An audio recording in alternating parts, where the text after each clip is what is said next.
Before I begin, I request that anyone who watches this video downloads it. In the event it is fraudulently removed from YouTube or any other video hosting website, it will make life much easier to have multiple copies available for re-upload. If you are unsure, details on how to download videos are in the description. The following was sent by international recorded delivery to Mr Peter Goodgold, President of Waterworks4u. The letter was penned with the valued and sage assistance of Robert Dougans, a solicitor who amongst his prestigious awards, publications and representative experience once worked on and won a case for the very kind gentleman who recommended him, one Mr Singh MBE. I publicly offer my thanks to these gentlemen and the other persons working behind the scenes who wish for now to remain anonymous. Without their support and the support of my subscribers, this protracted confrontation would have been a much harder challenge. Under the advice of Mr Dougans, I am making this letter public. 28th of March, 2011. Peter Goodgold, President, Waterworks4u, Company Address. Dear Mr Goodgold, as you are aware, on the 13th of November 2010, I published a video on the well-known internet site youtube.com entitled Water Everywhere, but None of These Drips Can Think. This shall be referred to as the video. The video dealt with so-called water wackos. One of the featured water wackos was the machine to produce ionized water, to be known as the machine, which is promoted by your company via the website waterworks4u.com. The purpose of the video is to set out what is clear to anyone with a proper understanding of science. Namely that whilst the claims made for the machine are scientifically implausible, if the machine actually did perform as planned, it would be dangerous. Not least in that it would be producing bleach for people to drink. Your response to the video has been twofold. 1. On the 30th of January 2011, your company sent me a notice accusing me of breach of copyright and making slanderous remarks about yourself. 2. On the 1st of February 2011, your company, presumably with your full consent, filed a Digital Millennium Copyright Act notice, to be known as the notice, with YouTube. I shall deal with each of these in turn. Defamation. Under English law, any liability that might attract for publication of the video would be liable, not slander. Nevertheless, having spoken with a leading lawyer in this area, I have been advised what I, in any event, believe to be the case, namely that the video would be protected from an action for libel brought by you by the defences of justification, truth, and honest opinion, formerly known as fair comment. I do not propose to set out these defences in detail at this stage, but I am certain that the video, as it refers to you and or your company, set out information which is either factually correct, or my honest and reasonable opinion upon facts which I was aware at the time, and which are a matter of public interest. Since you have made the threats, a number of eminent scientists, including Professor Ray Tallis, Professor Edzard Ernst, and Professor David Colquhoun, have looked at the video and are clear that the video is either factually correct or a reasonably held opinion, which they all share, based on verifiable faults.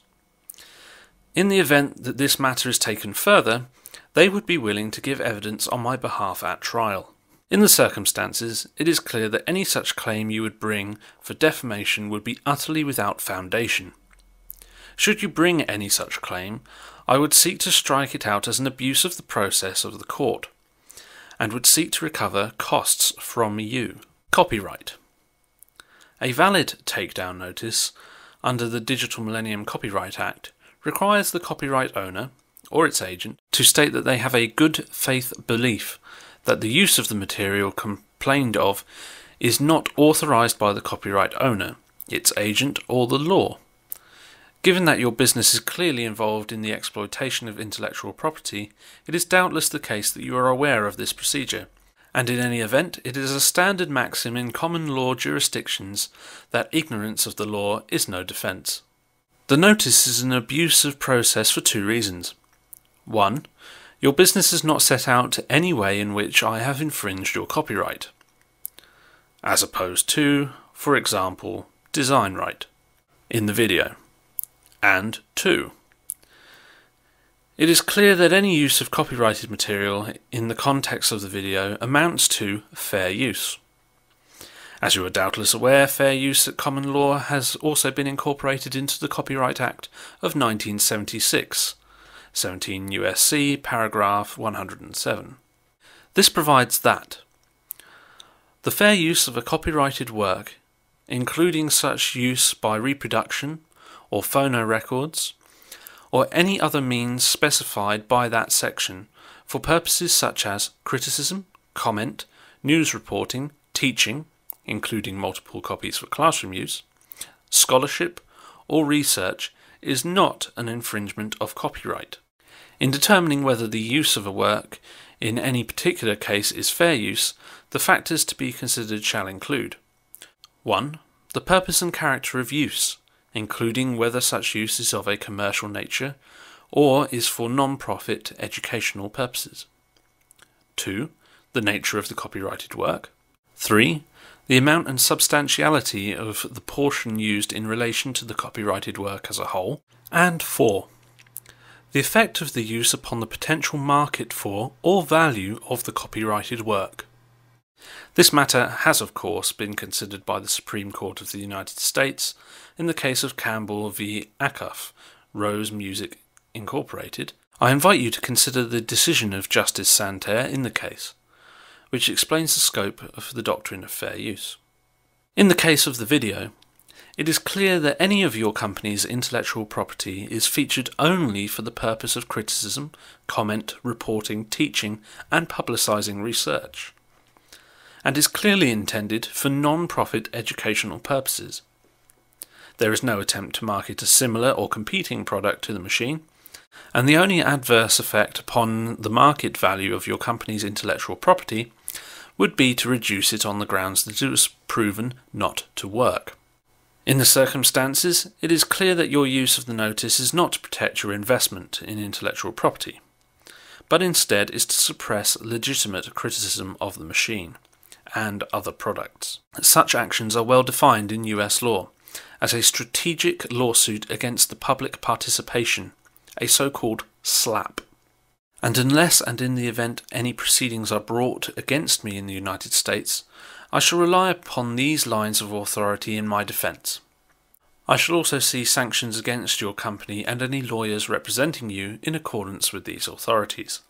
Furthermore, your actions are actionable in England under the Prevention of Harassment Act.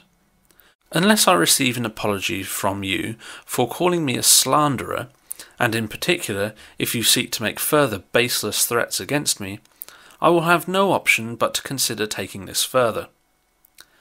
For the avoidance of doubt, all my rights are fully reserved. Sincerely yours, Answers in Books. This letter awaits a response. In the meantime, I would like to direct you to my in-depth remarks on the industry of ionized water, made available on the following websites. There are suggested ways that you can get involved, as well as a good portion of the information I have gathered to date. The written content that I have produced is freely available for anyone who wants to use it or its contents on their websites. That said, links back to the source would be appreciated. The following persons need recognition in their support of freedom of expression, skepticism and science. Louis A. Beach of the Rational Skeptic and scienceofreason.org, Alexander Daly of Flying Evolutionist 59 and scienceofreason.org, Angry Womble, Sound of Silence, C.S. Bear, and the other members of Skeptic TV. The following are persons or websites who either have or did have additional rebuttals to the water ionizer industry, including Waterworks4u. Lapkind77, Supersoylent 2, Fixed Gear 808, and scienceofreason.org. As for me, I have made my position clear on this issue by now. I have handed over details of these issues to others who will be chiefly taking over proceedings in the public arena, as and when the time is right. I will continue to take the sage advice of the experts who have helped me so far regarding my future options. In the meantime, I will be getting back to making the videos I want to make, rather than those I had to.